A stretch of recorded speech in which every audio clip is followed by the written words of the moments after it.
Hi and welcome to this video. This is Master Ronmark, and in this video I'm going to take a look at a game that was played back in 2017 between Richard Rapport and Magnus Carlsen. And I chose this game to the video for two reasons. One of them that it's a pretty memorable game for the Hungarian chess fans, as our number one player has defeated the world champion in classical chess. And the other reason is somewhat personal, because when I saw the whole pairing for the Tata Steel 2017, I was like, Ricci will win against Carlsen. And this was my only tip. And it turned out that Ricci won against Carlsen. It was his only win in the whole tournament. I also wanted to bet on him, but I had some issues because of which I could not do so, so I could not make money from my one and only tip about the Steel 2017. But let me just show what happened in the game. Ricci opened with the move knight to f3. Carlsen went with the move d5.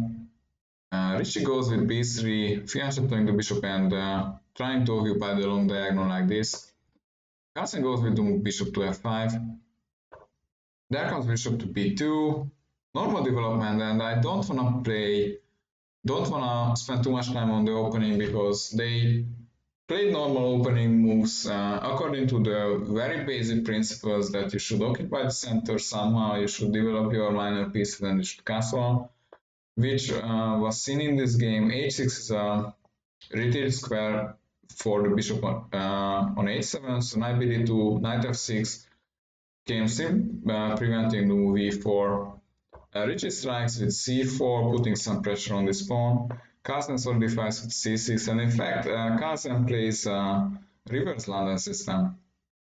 And the London system has been in his repertoire for many years.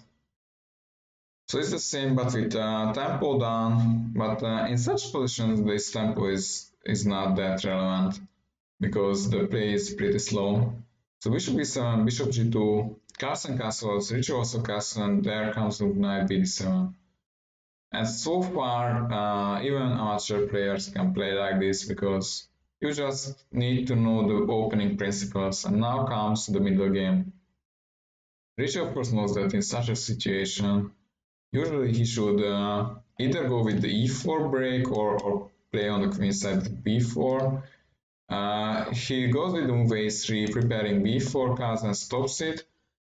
And now comes the move queen to b1, which prepares e4 and b4 both.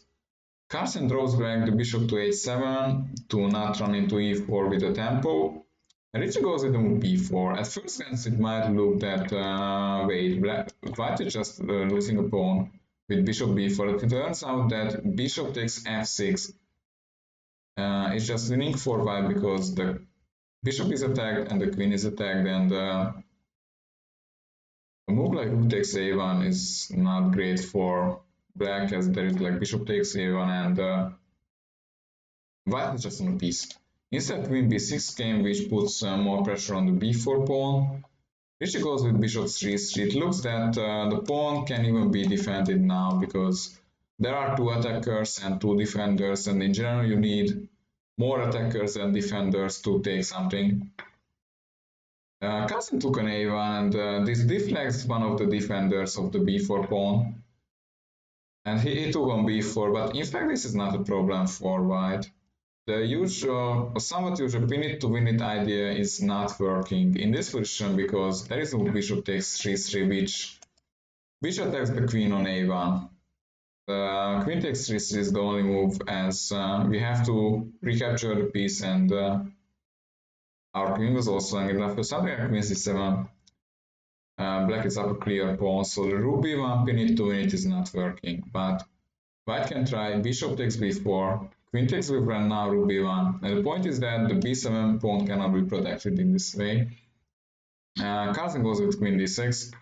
Ricci took the pawn on b7.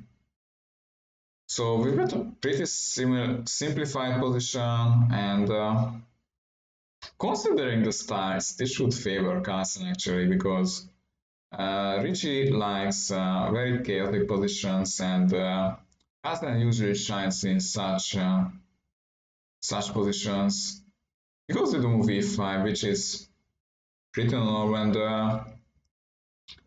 this is the move that shows for me that I don't recommend you, the viewers, to play such openings as white in all the games because black gets more center control because he has 2 pawns on his fourth rank and you are somewhat behind. It's not a problem and the position is completely fine. It's fine against the world champion, but it's something that I don't like playing.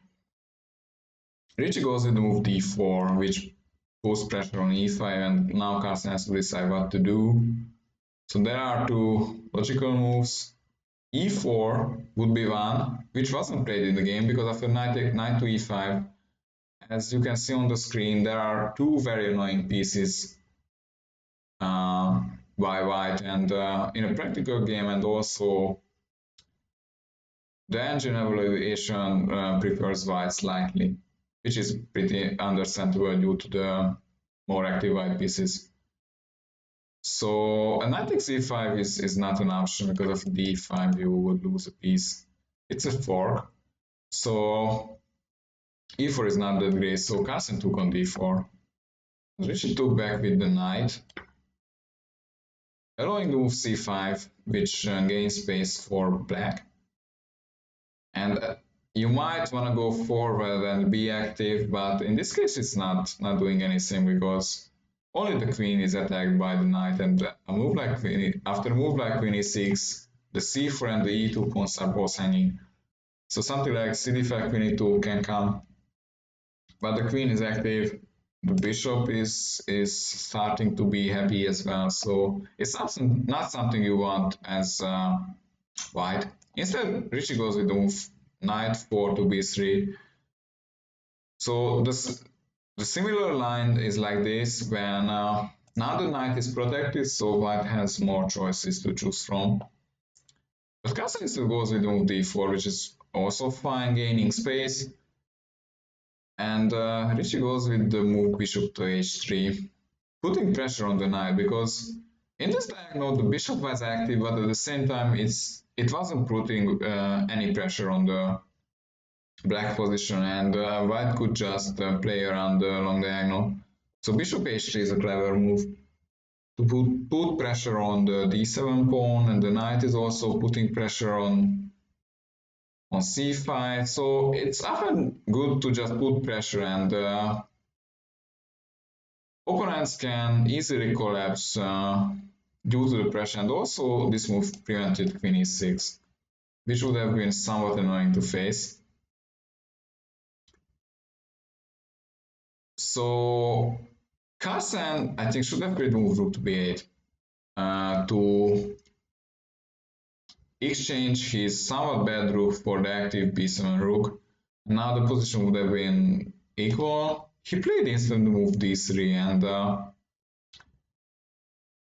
this is the first move that is probably not best. It's still good, but now things are getting a bit tricky as black because e3 bishop d3 would be something like a dream for black, and knight e5 could come with some attack, and it's white who has to be somewhat careful. But Ricci played move e3, and yeah, Carlsen has a pass pawn, but there is a quote that knights are the best blockaders, and now the knight is blockading the d2 pawn. Carlsen, I think, should have played g5 here, just gaining space, maybe threatening with g4 at some point, and it's still fine. Instead, he went with the move knight e5, and his trick is that f4 would have run into knight f3 check. Because after knight f3, there is the double attack on the knight and on the rook, and you don't want your f pawn on f4. You really want it on f2 to safeguard the king. So in this position, black is actually slightly better. Sorry for the too many arrows. Something is going wrong. Instead, he went with rook c8, and after this, black is seriously worse. And after knight e4, he's just lost.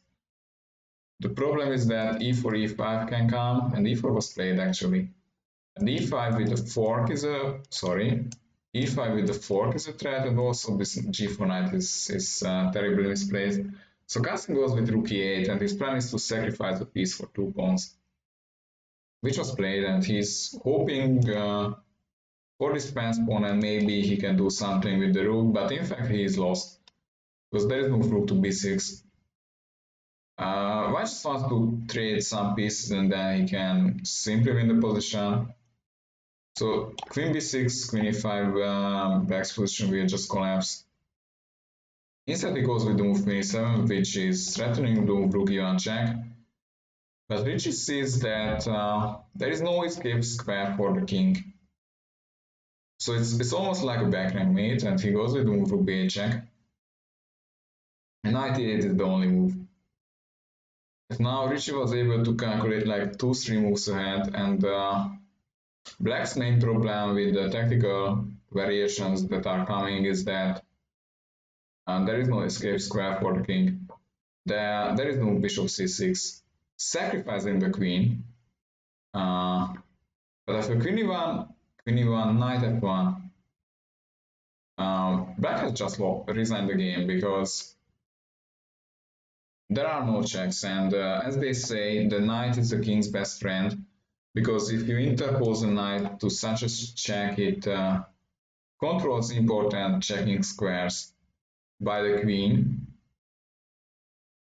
So there are no checks, and at the same time you have to do something with your knight, and something like king f8, sacrificing back the queen, would end up in a dead lost endgame, so Black just resigned. Because he saw it, and the 2700 player would easily win such endgames. So this victory made the Hungarian chess fans very happy, and I hope you like this video. Feel free to share or subscribe or leave a comment, and